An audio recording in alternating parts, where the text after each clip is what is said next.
பல பேர் பல நாட்களாக காத்து கொண்டிருந்த நருட்டோ ஷிப்னுடைய 361வது எபிசோடோட தமிழ் டப் இன்னமும் வரல. எவ்வளோ நாள் தான் பார்த்துக்கிட்டே இருக்கிறது, அதனால் நம்மளே பண்ணலான்ட்டு எடுத்துகிட்டு வந்துட்டேன்.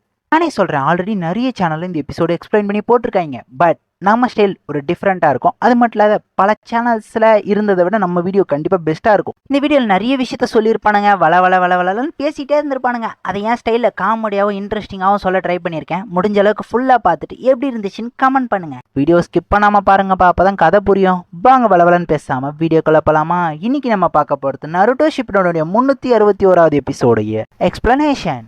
Episode number 361. எபிசோட் ஸ்டார்டிங்கில் கக்காஷியும் கையை நடந்து போயிட்டு இருப்பாங்க. எதுக்காக என்ன கூட்டிட்டு போறீங்க? உனக்குன்னு ஒரு டீம் வேணாமா?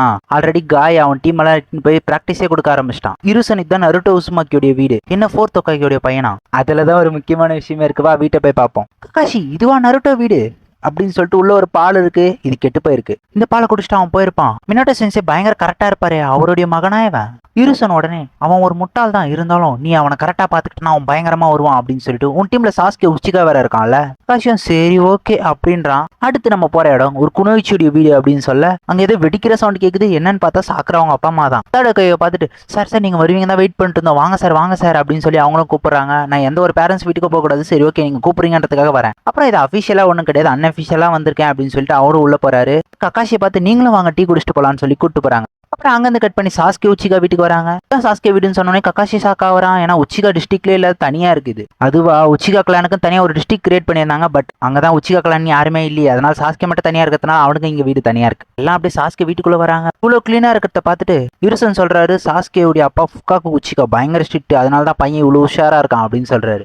கக்காஷி உடனே சாஸ்கேவுடைய போட்டோ பாக்குறான். அதுல இட்டாச்சியுடைய போட்டோவும் இருக்கு. அவங்க அப்பா மட்டும் சுத்தம் கிடையாது, அவங்க அண்ணனும் பயங்கர கட் அண்ட் கிளியரா இருப்பான். இதெல்லாம் பார்த்துட்டு தான் சாஸ்கே ஓன் டீம்ல போட்டிருக்கேன், அப்பதான் கரெக்டா வரும்னு. இதெல்லாம் கேட்ட உடனே இட்டாச்சி மாதிரி ஆட்களுக்கெல்லாம் நான் சொல்லி கொடுக்கவே முடியாது, இட்டாச்சி கம்பேர் பண்ணும்போது என் ஷரிங்கெல்லாம் ஒண்ணுமே கிடையாது அப்படின்னு கக்காஷி சொல்றான். உடனே இருசன் சொல்றாரு, இந்த லீஃப் வில்லேஜ்ல உங்ககிட்ட மட்டும் தான் இப்போதைக்கு ஷரிங்கன் இருக்கு அப்படின்னு சொல்றாரு. அந்த ஒரே ரீசனுக்காக தான் சாஸ்கே ஓன் டீம்ல போட்டிருக்கேன். அப்பதான் பிளாஷ்பேக் வச்சு பாக்குறான். கக்காஷி முன்னாடி ஷரிங்கன் நான் ஒபிட்ட அவக்கன் பண்ணிருப்பான்ல, அது ஞாபகம் வருது. ஒபிட்ட அவனுக்கு கண்ணு கொடுத்தது என்ன கொன்னதுன்னு எல்லாத்தையும் வச்சு பாக்குறான். அவனுக்கு உடனே காமி ஓப்பனா இருக்கும், பட் அவனால அதை கண்ட்ரோல் பண்ணிருக்க முடியாது. இந்த கண்ணை நம்பியா சாஸ்கே விடுறீங்க அப்படின்னு சொல்லி கக்காஷி கேட்பான். இந்த கண்ணு இருக்கிறது எனக்கு ஒரு வகையில நல்லதாகவும் தெரியுது, பல விஷயத்துல எனக்கு பாதகமாகவும் தெரியுது.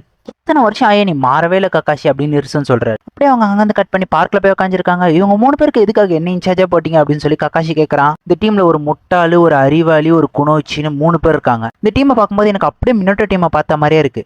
சொன்ன உடனே கக்காஷி பயங்கர ஷாக்காகி, அப்ப இந்த டீமுக்கு வேணும்னே தான் என்ன சூஸ் பண்ணீங்களா அப்படின்னு சொல்லி கேட்கறான். அப்புறம் நீ ஒரு விஷயத்த தெரிஞ்சுக்க, நான் இந்த லீஃப் வில்லேஜோடைய ஒக்காகி, நான் எப்பயுமே எந்த ஒரு விஷயத்தையும் பர்சனலா எடுத்துட்டு செய்ய மாட்டேன். கரெக்டான ஆளுக்கு கரெக்டான வேலையை தான் கொடுப்பேன், அதுதான் உனக்கு தெரியும்ல அப்படின்னு சொல்லி இருசன் சொல்றான். இது அவங்களுடைய டீச்சர் தான் சொன்னாங்க. என்ன போடு, நருட்டோவும் சாஸ்கேவும் ஒரே டீமா? கிளாஸ் டாப்பரும் கிளாஸ் லூசரும் ஒரே டீமா? கரெக்டா போட்டுக்கீங்க சார் அப்படின்னு இருப்பாரு. ஒரு ஸ்குவாடோட டீம் இருக்க பொறுத்து தான் அந்த ஸ்குவாட் ஜெயிக்குமா இல்ல தோக்குமான்றத முடிவு பண்ண முடியும். ஏன் ஒவ்வொருத்தருக்கும் ஒவ்வொரு ஸ்கில் கண்டிப்பா இருக்கும். ஏன் நம்ம காய் கிட்ட கூட ஒரு ஸ்கில் இல்ல, காய் மட்டும் இல்ல, இந்த வாட்டி எல்லாருமே தானா அவங்கவுங்க டீமை ரெடி பண்ணிட்டு வந்துட்டாங்க. பார்த்தா குருன சென்சே, ஆஸ்மோ சென்சே எல்லாம் காட்டுறாங்க. இப்போ நீங்க சொல்றதெல்லாம் பார்த்தா நருட்டோ கிட்ட 9 tail இருக்கு, சாஸ்கே கிட்ட ஷரிங்கன் இருக்கு, இதெல்லாம் வச்சு தானே சொல்றீங்க? ஆமா, ஷரிங்கனை பத்தி ஒருத்த அட்வைஸ் பண்ண முடியும் அப்படின்னா இப்போதைக்கு இந்த லீஃப் வில்லேஜ்ல நீ மட்டும் தான். இவர் என்ன யோசிக்கிறாருன்னு பாத்தீங்கன்னா, சாஸ்கே மட்டும் ஷரிங்கனை கண்ட்ரோல் பண்ண நல்லா கத்துக்கிட்டான் அப்படின்னா வருங்காலத்துல 9 tail திருப்பி அட்டாக் பண்ண ஆரம்பிச்சா ஷரிங்கனை யூஸ் பண்ணி ஈஸியா தடுத்துடலாம் அப்படின்றத இவருடைய பிளான். சரி, நருட்டோவும் சாஸ்கேவும் ஓகே, அந்த சின்ன பொண்ணு சாக்குறா, அவகிட்ட என்ன இருக்குன்னு அவளை என் டீம்ல போட்டிருக்கீங்க? அவ இப்போதைக்கு ஆவரேஜா தான் இருக்கா, எனக்கு தெரிஞ்ச ஒரு சிறந்த குணோச்சியா வருவான்னு நான் நினைக்கிறேன் அப்படின்னு அவர் சொல்லுவாரு. அப்புறம் அவர் அப்படியே கொஞ்சம் பழசு வச்சு பாக்குறாரு. அவரோட டீம் ஜிராயா, உரோச்சிமாரு, சுனாடே எல்லாரும் இருப்பாங்கல்ல, அந்த டீம் எல்லாரும் ட்ரைனிங் எடுத்துட்டு இருக்காங்க. உரோச்சிமாரு ஒரு சுரிக்கனத்து இருசன் மேல வீசுறான். அது பார்த்தா 100 மாதிரி அட்டாக் பண்ணுது. அவர் பார்த்து மிரண்டுருவாரு. சூப்பரா உரோச்சிமாரு அப்படின்னு சொல்லி லேடி சுனாடே சொல்றா. லேடி சுனாடே சொன்ன உடனே ஜிராய்க்கு பயங்கரமா கோவம் வந்துடும். நானும் யாருன்னு காட்டுறேன்டா அப்படின்னு சொல்லி பயங்கரமா அவனும் போய் அவனும் ஷுரிக்கன் எடுத்து வீச ஆரம்பிக்கிறான். உனக்கும் தெரியுமா அப்படின்னு சொல்லி இருசன் ஷாக்கா பார்த்துட்டு இருக்காரு. எல்லா ஷுரிக்கனையும் எடுத்து கண்ணா வேணான்னு வீசிட்டு என்ன வேணா ஜுட்ஸு அப்படின்னு சொன்ன உடனே எல்லாம் செதறிட்டாங்க. லேடிஸ் செம்ம டென்ஷனாய் தலையிலே ஒரு போடு, என்னடா ஜுட்ஸு இது?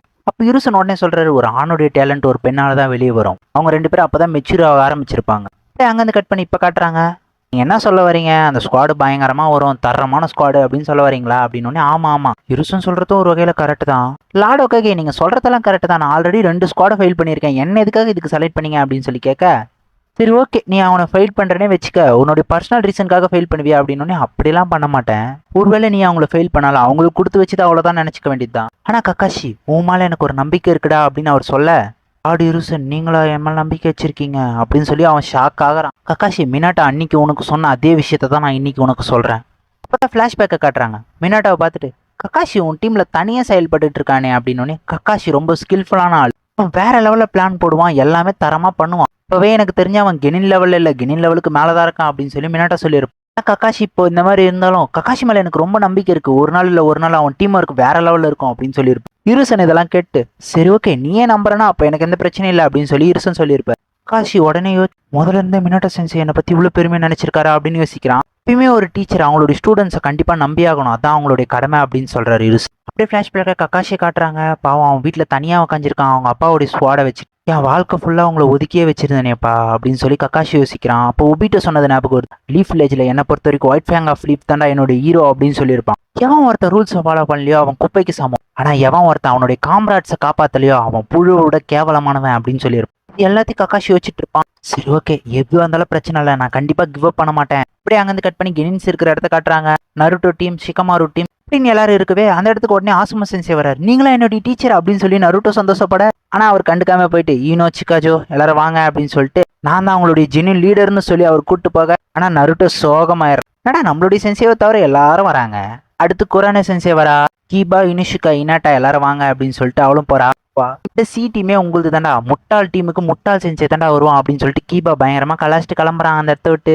எங்க தான் போனார் நம்ம சென்சே மட்டும் அப்படின்னு சொல்லி எல்லாரும் டென்ஷன் ஆகிட்டு இருக்க. கக்காஷி கல்லறைக்கு போயிட்டு வந்துடும். ஏன் மட்டும் நீ எதுக்காக இங்க வந்த? அதுவா கேப்டன், எதுக்காக நீ என்ன கேப்டன் சொல்ற? நான் தான் அன்பு பிளாக் ஆப்ஸ் இல்லை இருந்தாலும் இல்லைனாலும் நீங்க எங்க கேப்டன் தான் அப்படின்னு சொல்லிட்டு இருப்போம். சரி ஓகே இப்போ நீ எனக்கு கிண்டல் பண்ணதான் வந்திருக்கேன்னு தெரியுது. இல்ல எவ்வளவோ மாறி இருக்கானா நீங்க கொஞ்சம் கூட மாறல கக்காஷி சென்சே அப்படின்னு சொல்லிட்டு பேசிக்கிட்டு இருக்கும்போது சரி ஓகே எனக்கு வேலை இருக்கு நான் இங்க கிளம்புறேன் அப்படின்னு சொல்லிட்டு கக்காஷி கிளம்புறேன். சரி ஓகே சரி நான் போயிட்டு வரேன் அப்படின்னு சொல்லி என்ன போயிட்டு வரலாம் சொல்றீங்க அப்படி மட்டும் ஆச்சரியமா பார்த்துட்டு இருப்போம். அதுக்கப்புறம் கக்காஷி கிளாஸ்க்கு வந்திருப்பான். பிராங்க் பண்றதுக்காக டஸ்டரை மேல வச்சிருப்பான். அந்த டஸ்டரும் அவன் மேல விழுந்திருக்கும். ஆனா அந்த ஒரு செகண்ட்ல அவன் நோட் பண்ணிருப்பான். இருந்தாலும் இவங்க எல்லாம் சேர்ந்து பண்ணிருக்காங்களா, எல்லாம் ஆளுக்கு ஒரு பக்கம் மூஞ்சி திருப்பி வச்சுட்டு உட்காந்துட்டு இருப்பாங்க. அந்த ஒரு மூமெண்ட்லயே எல்லாருடைய ஸ்கில்லையும் அவன் நோட் பண்ணிருப்பான். இந்த தான்றதை கண்டுபிடிச்சிருப்பான். சாக்குரா என்ன மன்னிச்சிடுங்க சென்சே, நான் அவனை ஸ்டாப் பண்ண தான் பார்த்தேன், ஆனா அவன் வேணும்னே டஸ்டர் வச்சிட்டான் அப்படின்னு சொல்லிட்டு இருப்பா. சாஸ்கே பார்த்தா எங்கேயோ பார்த்துட்டு உட்காந்துருப்பான். சரி அப்பனா அந்த டஸ்டர் விழுந்தது கூட டீம் ஒர்க் இல்லை அப்படின்னு சொல்லிட்டு கக்காஷி வச்சுட்டு உங்களுடைய மிஷின் இதுதான், இந்த பெல்லை மட்டும் நீங்க எடுத்துட்டீங்க அப்படின்னா நீங்க ஜெயிச்சிட்டீங்க. எவனுக்கு பெல்லு கிடைக்கல அவனுக்கு மட்டும் மத்திய சோறு கிடையாது அப்படின்னு கக்காஷி. இதுல தோக்குற அந்த ஒரு ஆளை மட்டும் தான் நான் அகாடமிக்கு அனுப்புவேன், மற்ற 2 பேரை நான் டீம்ல வச்சுப்பேன் அப்படின்னு சொல்லி கக்காஷி சொல்றான். சாஸ்கேவும் சாக்குறவன் போய் ஒளிஞ்சுப்பாங்க. கக்காஷி அட்டாக் பண்ணலாம் மறைஞ்சிருந்து அப்படி. தலைவன் மட்டும் ஸ்ட்ரெயிட்டா நின்று தான் நான் சண்டை செய்வேன் அப்படின்னு நிற்பான். தலைவன் வேற லெவலில் அட்டாக் பண்ண ஆரம்பிப்பான். கடைசியில் எல்லா காம்படிஷனும் முடிஞ்சு நருட்டோ மட்டும் கட்டி போட்டு வச்சிருப்பாங்க. 2 பேருக்கு மட்டும் சாப்பிட்றதுக்கு கொடுத்துட்டேன், நீங்க 2 பேரும் மட்டும் சாப்பிட்டு இங்கே உட்காந்து இருங்க அப்படின்னு சொல்லிட்டு கக்காஷி அங்கே கிளம்பிடும்.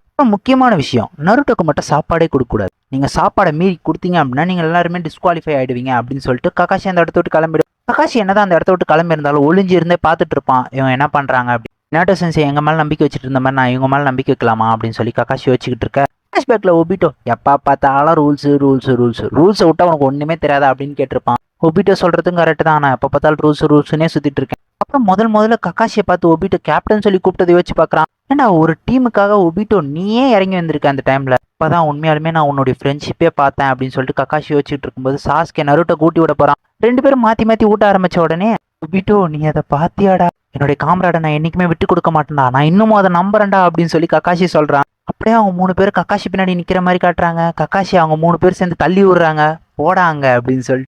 சரி ஓகே நீங்க 3 பேர் தான் இதுக்கப்புறம் என்னுடைய காம்ராட், நருட்டோ சாஸ்கே சாக்குரா நீங்க 3 பேர் தான் என்னுடைய காம்ராடு, உங்களை சாக விடாம நான் பாத்துக்கிறேன் அப்படின்னு சொல்லி கக்காஷி சொல்றான். உங்களுடைய மிஷன் நாளையில இருந்து ஸ்டார்ட் ஆகுதுன்னு சொல்லி இவங்க எங்க இருந்து கிளம்புறாங்க.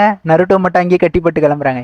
இதோட இந்த எபிசோட் முடியுது. இந்த வீடியோ இது வரைக்கும் பார்த்துருக்கீங்க அப்படின்னா கண்டிப்பா இந்த வீடியோ உங்களுக்கு பிடிச்சிருக்கும், அதனால சேனலை சப்ஸ்கிரைப் பண்ணிக்கோங்க.